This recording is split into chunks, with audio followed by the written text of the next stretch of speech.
Magandang araw sa lahat.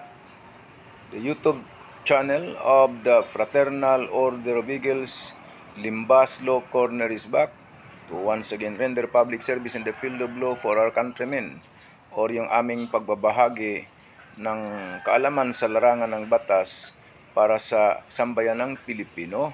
Brought to you by the Limbas Marangal Eagles Club of the Eastern Rizal Region 2 sa pamamagitan ng inyong lingkod na isa ng mga abogado at isang profesor sa maraming law school sa ating bansa. Okay, so may nabasa ako sa social media. Kasi nga may di umano nahuli o nakita na nagnanakaw na grupo ng mga malilikot na bisyo ang pagnanakaw. Okay, may nagsabi na ay sige, magreklamo na kayo doon sa pulis. Tama ba na magreklamo sa pulis? Tama 'yon. Tama. Pero pag sinasabing criminal complaint, maaring magsimula sa pulis yan.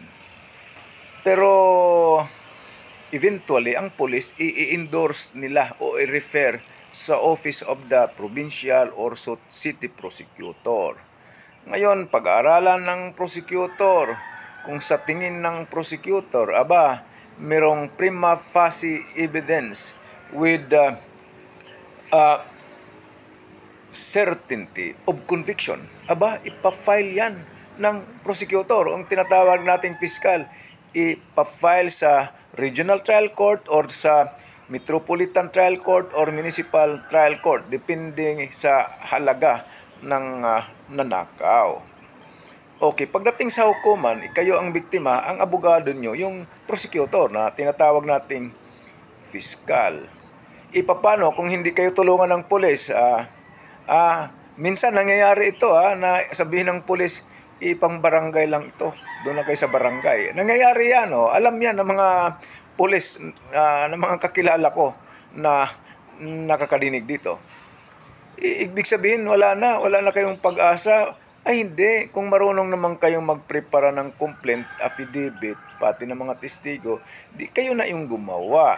I-file nyo saan? Ganon din sa piskalya or prosecutor.